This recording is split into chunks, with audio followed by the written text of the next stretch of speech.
আজকে স্টোমাটাইটিস নিয়ে কথা বলবো। খুব খারাপ জিনিস। সবাই মনে করে মানে দুইটা গ্রুপ আছে এইটার মধ্যে।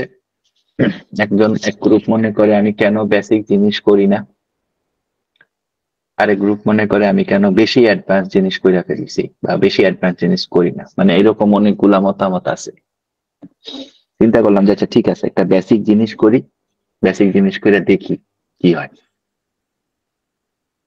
তো স্টোমাটাইটিস মানে বেসিক মনে হয় কারণ হচ্ছে সবাই মুখের ঘা নিয়ে আসে এই কারণে। স্টোমাটাইটিস মোটেও বেসিক জিনিস না, অনেক কিছু আছে এর মধ্যে। আমি আজকের লেকচারটা ছোট, কিন্তু লেকচারটা যেভাবে গোছাইছি এটা হচ্ছে যে, একটা মিনিট দাঁড়ান, একটা মিনিট ধরেন। আরে বাইরে কত ঝামেলা, আবার এটা ওপেন। তো লেকচারটা যেভাবে আমি গোছাইছি সেটা হচ্ছে যে আমরা স্টোমাটাইটিসের কিছু কমন রিজন পড়বো, এবং স্টোমাটাইটিসের কিছু কমন রিজনের সাথে সাথে আমরা কিছু মেডিসিন নিয়ে আমরা কিছু আইডিয়া নিব। So this is the deal of the day.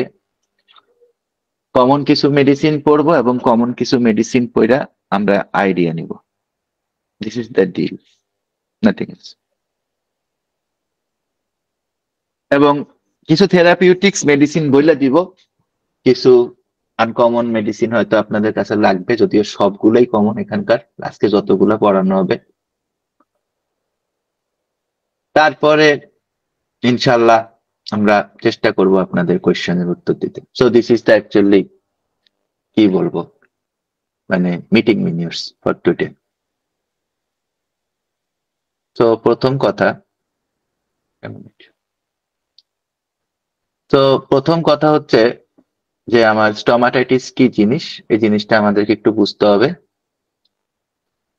Stomatitis আমাদের মুখের ভিতরে বাক্কাল ক্যাভিটি আছে। মুখের ভিতরে যেই যেই যেই ইয়াটা আছে, খালি জায়গাটা আছে, এই জায়গাটারে আমরা বাক্কাল ক্যাভিটি বলি। আমাদের চিক্স আছে, আমাদের গামস আছে, গামস মানে দাঁতের মাড়ি, জিহবা আছে, ঠোঁট, এবং আমাদের উপরে মানে আমাদের যেটাকে আমরা বলি তালু, তালুর সামনের দিকটা হচ্ছে হার্ড প্যালেট, আর পিছনের দিকটা হচ্ছে সফট প্যালেট। স্টোমাটাইটিস এত বড় প্রবলেম যে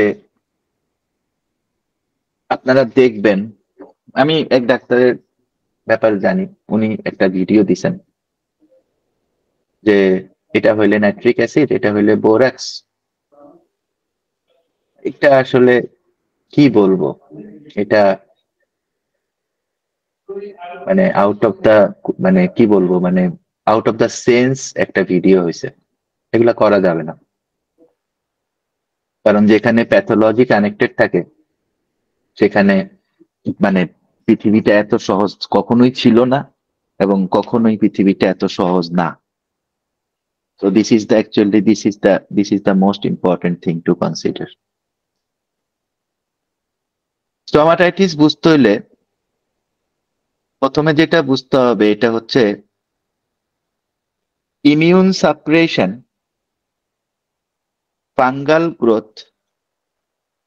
একটা হচ্ছে immune suppression, immune system suppress থাকে।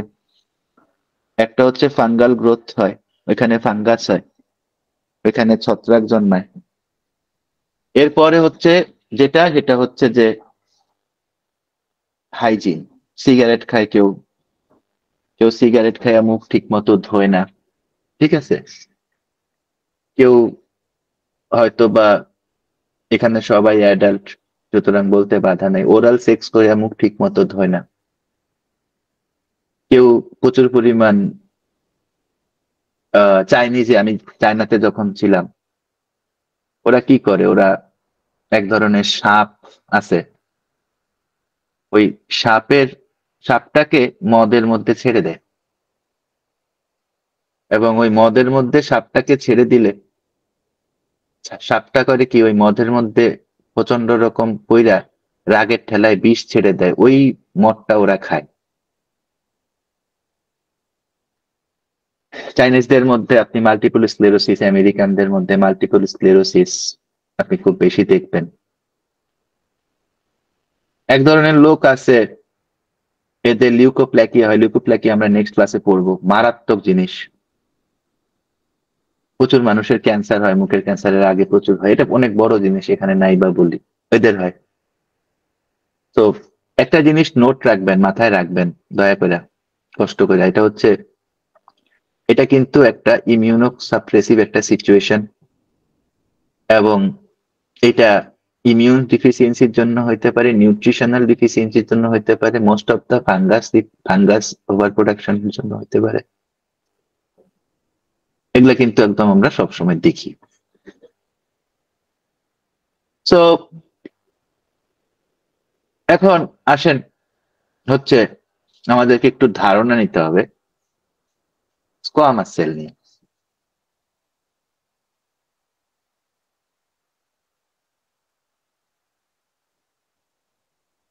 সিদ্দিক ভাই, একটা ক্লাস, একটা নোটিশ দেন তো, ক্লাস শুরু হয়ে গেছে, একটা নোটিশ দেন তো কষ্ট করে ভাই, আমি তো ভুলে গেছি দিতে। আচ্ছা আমি দিয়ে দিই, একটা মিনিট ধরে, আপনি ক্লাসে আছেন, আপনি মনোযোগ রাখেন, আমি দিয়ে দিই, আমার 1 মিনিট লাগবে, কম্পিউটার সামনে আছি। তো আমরা একটু স্কোয়ামাস সেল নিয়ে কথা বলি। আপনারা যদি ক্যান্সারের এফএনএসি পড়েন, আপনারা দেখবেন লেখা আছে multifocal squamous cell carcinoma, focal squamous cell carcinoma, bifocal squamous cell carcinoma, erosive squamous cell carcinoma, squamous cell carcinoma of the second degree। এগুলা প্রচুর প্রচুর কাহিনী আপনারা কিন্তু দেখবেন। তো আমাদের স্কোয়ামাস সেল গুলা যেখানে থাকে, মূলত ইন্টেস্টাইনের মধ্যে থাকে, পুরা মাউথের ক্যাভিটির মধ্যে থাকে, এবং আমাদের জেনিটাল অর্গানের মধ্যে থাকে। কারো যদি ইউটেরাসে ক্যান্সার হয়, যদি বাইরের এন্ডোমেট্রিয়াম লেভেলে ক্যান্সারটা থাকে, তখন এটাকে স্কোয়ামাস সেল কার্সিনোমা বলবে। যদি মায়োমেট্রিয়ামের লেভেলে ক্যান্সারটা থাকে, ওটাকে অ্যাডেনো কার্সিনোমা বলবে। ব্যাপার হয় কি, এই কার্সিনোমা গুলাকে সেল লেভেলে যদি আইডেন্টিফাই করা যায়, যে কোনো ক্যান্সারকে যদি সেল লেভেলে আইডেন্টিফাই করা যায়, ওষুধ বের করা অত্যন্ত সহজ। জাস্ট এ মিনিট, একটা মিনিট।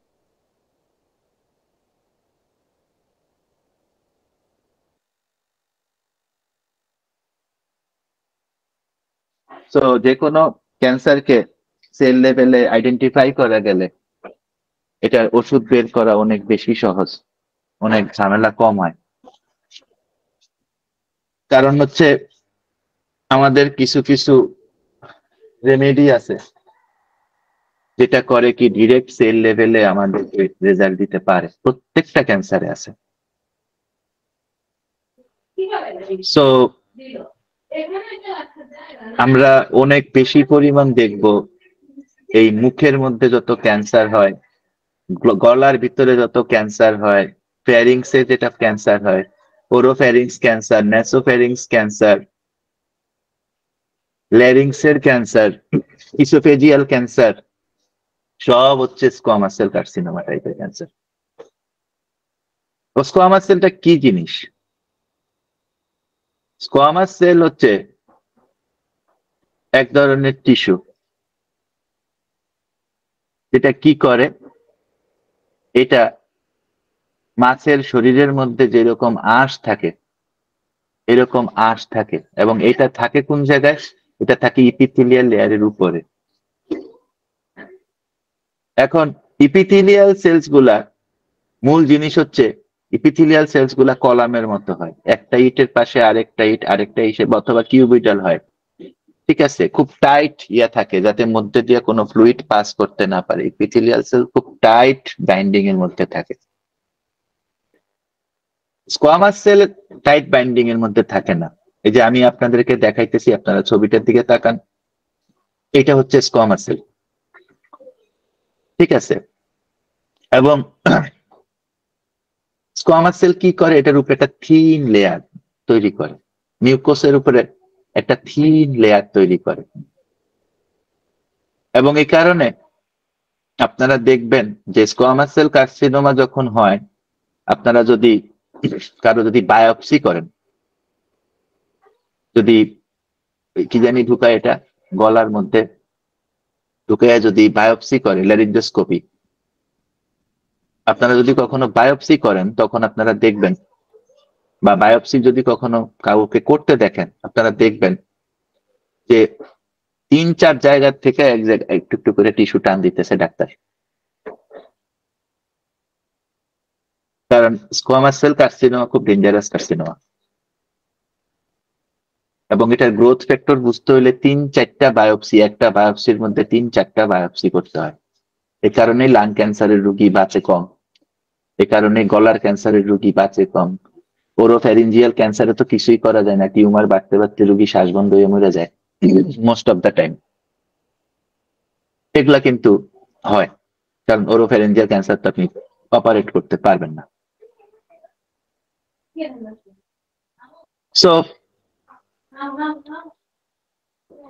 এই স্কোয়ামাস সেলের উপরে এবার স্কোয়ামাস সেল নিয়ে 2 মিনিট বলতে হবে, কারণ এটা বোঝা খুব ইম্পর্টেন্ট। গলার ব্যথা বোঝার থেকে এটা বোঝা বেশি ইম্পর্টেন্ট, কারণ সামনে যখন আমরা আরো আরো বেশি পরিমাণ অ্যাডভান্স লেভেলে পড়বো, তখন দেখবেন যে কিভাবে স্কোয়ামাস সেল কার্সিনোমা বা কিভাবে স্কোয়ামাস সেল গুলা মানে কত ইম্পর্টেন্ট, এটা নিয়ে আরো আরো কিছুক্ষণ বলতে হবে। সো স্কোয়ামাস সেল কি করে? স্কোয়ামাস সেল যেটা করে এটা হচ্ছে এ ওই মিউকোসাল লাইনিং এর উপরে, মিউকোসাল লেয়ারের উপরে সে আরেকটা লেয়ার তৈরি করে, এবং ওই মিউকোসাল লেয়ারের উপরে যখন সে আরেকটা লেয়ার তৈরি করে, ইনফ্লামেশনটা ওইখানে থাকে, এবং ওইখান থেকে ইনফ্লামেশন থাকতে থাকতে মায়োজেমেটিক মায়োজেমেটিক মানে ইয়ের কারণে, এটার নাম কি, প্রিডাইলেকশনের কারণে, মায়োজেমেটিক ফ্লোর কারণে করে কি, ওইখান থেকে জিনিসটা আস্তে আস্তে এই সেল টাইপটাই চেঞ্জ হয়ে যায়। এবং এই সেল টাইপটা যখন চেঞ্জ হয়ে যায়, তখন খুব অভিজ্ঞ ডাক্তার ছাড়া এটা খুব মানে খুব টাফ এটা এটা বের করা, যে আসলে কিভাবে আসলে এটা স্কোয়ামাস সেল কিনা। This is the one thing, first thing. Second thing হচ্ছে যে স্কোয়ামাস সেল কার্সিনোমা খুব ফাস্ট ছড়ায়। এই কারণে আপনারা দেখবেন মাউথ রিলেটেড সমস্ত প্যাথোলজি খুব ফাস্ট ছড়ায়, কারণ স্কোয়ামাস সেল ইনফেকশন খুব ফাস্ট ছড়ায়। তৃতীয় জিনিস হচ্ছে মায়োজেমেটিক প্রিডিলেকশন অনেক বেশি থাকলে, মায়োজেমেটিক প্রভাব অনেক বেশি থাকলে যেটা হয় সেটা হচ্ছে যে এখানে তেমন কোনো অ্যান্টিভাইরাল বা অ্যান্টিব্যাকটেরিয়াল তেমন কোনো মেডিসিন কাজ করতে চায় না, বা করলেও অনেক স্লো করে।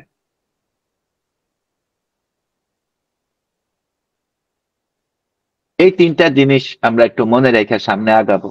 যখন আমরা ওষুধ পড়বো ইনশাআল্লাহ, তখন বুঝবেন এটা কিভাবে কাজে লাগতেছে। টাইপস গুলো আমি এক জায়গায় লিখতে ভুলে গেছি আসলে, আমি একটা একটা করে দেখাই আপনাকে, আপনি দেখেন। ফার্স্ট টাইপ হচ্ছে আমাদের herpes stomatitis, sorry. First type হচ্ছে আমাদের herpes stomatitis. So what is herpes stomatitis? Herpes শব্দটার অর্থই হচ্ছে কি, এটা একটা ভাইরাল ইনফেকশন। এবং এখানে কি থাকবে? এখানে ফ্লুইড থাকবে, এবং এটা থাকবে কি, এটা সাধারণত লেফট স্লিপের নিচে থাকে। এই হারপিস স্টোমাটাইটিস এটা কিন্তু ভাইরাল ইনফেকশন। আচ্ছা, এখানে দেখেন, যখনই কোন রোগীর ছবি দেখবেন এই ধরনের, এটা খুব খেয়াল করে দেখবেন।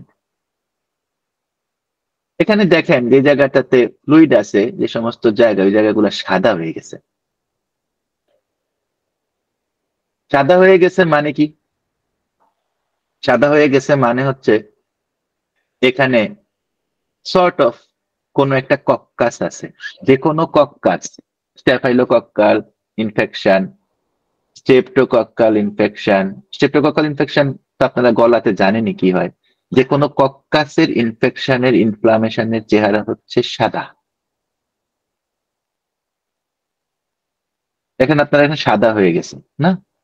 তো এই জিনিসটা একটু কাইন্ডলি মাথায় রাখবেন। এবং এটা মূলত হয় হার্পেস সিমপ্লেক্স ভাইরাস থেকে। তাইলে এটার আমার কাছে রেমেডি কি আছে? নাও গো টু এপথাউস আলসার। এটার নাম হচ্ছে ক্যাঙ্কার সোর বলি আমরা। এই যে জিহবার মধ্যে, ছবিতে তো দেখতেছেনি কি হয়। জিহবার, সরি, লিপস এর মধ্যে হয়, ঠিক আছে? হ্যাঁ, গামের মধ্যে হয়, গামের নিচে দিয়া হয় এপথাউস আলসার। এটার নাম হচ্ছে ক্যাঙ্কার সোর্স। সো এপথাউস আলসারের মধ্যে আমি আপনাকে কয়েকটা জিনিস বলে দিই। আপনারা সবাই জ্ঞানী, অবশ্যই টোটালিটি করে নিবেন, সেটা তো করবেনই। আমি আপনাকে কয়েকটা মেডিসিন বলে দিই এপথাউস আলসারের মধ্যে, যেটা আপনি সব সময় ইউজ করতে পারেন। ফার্স্ট মেডিসিন হচ্ছে মাক্সল। Never ever borax. বোরাক্সের কনকমিটেন্ট কি? বোরাক্সের কনকমিটেন্ট হচ্ছে, বোরাক্সের বাচ্চাদের কি থাকে? বোরাক্সের বাচ্চাদের ড্যান্ড্রাফ থাকে। বোরাক্সের বাচ্চাদের একটা মানে ইয়া হয়, ওই যে নিচের দিকে নামার সময় একটা অ্যাগ্রাভেশন হয়। এবং borax is a very small remedy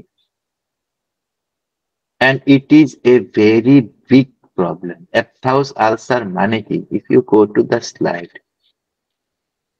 এই যে আপনি সাদা জায়গাটা দেখতেছেন, এই জায়গাটা যদি কোনোভাবে মানে এই জায়গাটা যদি কোনোভাবে আপনার ইয়ে হয়, এটার নাম কি, এটা এই জায়গাটা যদি কোনোভাবে ইরোশন শুরু হয়, the case goes to Calypachromicum, and any case of Calypachromicum is very dangerous case. Any case of Thuja is a very dangerous case.